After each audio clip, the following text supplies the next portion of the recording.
The magician is about to stare death in the face in the form of this imposing guillotine.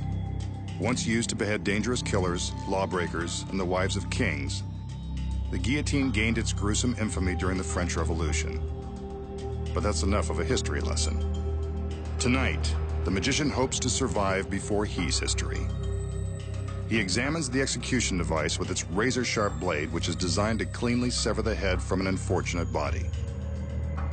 To ensure a clean cut, the neck of the victim is held in place by this heavy wooden stock. Anyone who would get into a device like this voluntarily has to have confidence in his powers of escape, or a death wish.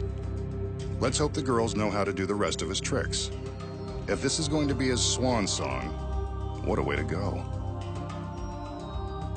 The magician climbs up onto the table and bends down as the assistants raise the stock.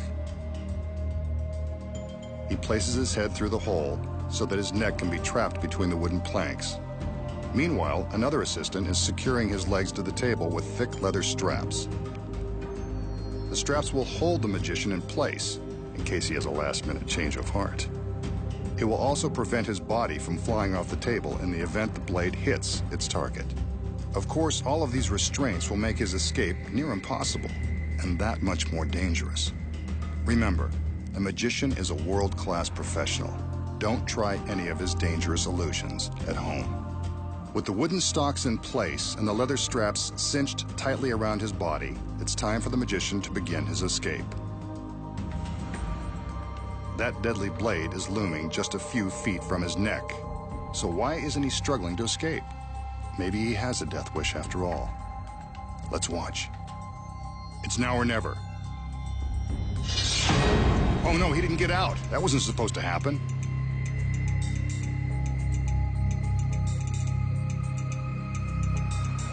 This is getting more grisly by the second.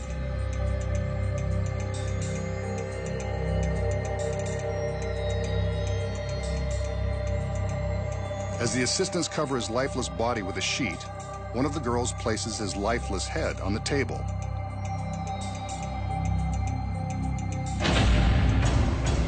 Maybe it's not so lifeless after all.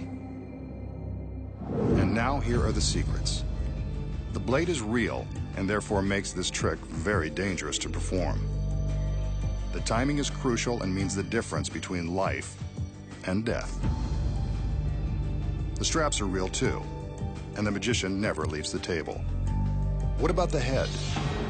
Well, that's the magician's real head we see falling into the basket. But how does he keep from losing his head while performing this trick? Let's start with the blade. When it drops, it stops against these steel blocks. The sharp edge never touches the magician. But if that's really his head falling into the basket, how does he create the illusion? The magician's neck and upper body drop down through this rubber collar that is painted to look like wood. It snaps closed again once his neck has passed through. Watch again in slow motion as his neck passes through the rubber collar and then snaps closed. And that's not really the blade inside the hole. From behind, we see this small board that is held up by the magician's neck. When he drops down, the board falls down too, creating the illusion that the blade is visible from behind the hole. From the front, it appears as though the blade has separated his head from his body. The table is rigged with a secret trap door that springs open with the action of the blade. Behind the blade is a metal rod. This rod continues to fall after the blade stops, triggering a switch on the table that releases the trap door. When this trap is released, the magician's torso falls down into the basket. But it appears as though his body is still lying on the bench. That's because hidden inside his jacket is a rigid body cast that simulates his back and shoulders. This shell creates the illusion of his body on the bench. Here's what it looks like without the jacket in place. But with the jacket on, it appears that his body never moves. But if his head isn't severed, what does the assistant take out of the basket? You guessed it. It's a fake head hidden by a mask identical to the magician's. Before the trick begins, the fake head and a red scarf are concealed in the basket out of the audience's view. After the magician drops down into the basket, The assistant simply reaches down around him and picks up the fake head and scarf and shows them to the audience. But how does this fake head magically come back to life? Of course, it doesn't.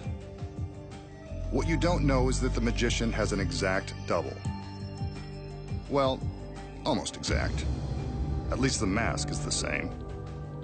Not only does the table have a trap door for the magician, it also has another secret. Beneath the table is a concealed hiding place for the double. She climbs in and waits patiently for her cue. She's hidden from the audience by this mirror which reflects the floor beneath the table.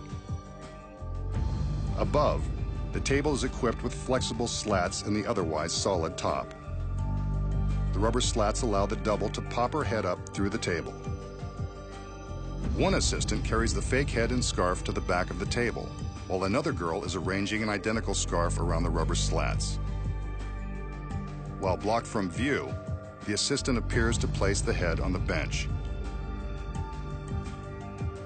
Actually, she's walking away with it. With the slats disguised by the red scarf, all that's left for the double to do is open her eyes and give the audience the shock of their lives. And that's the secret to not losing your head.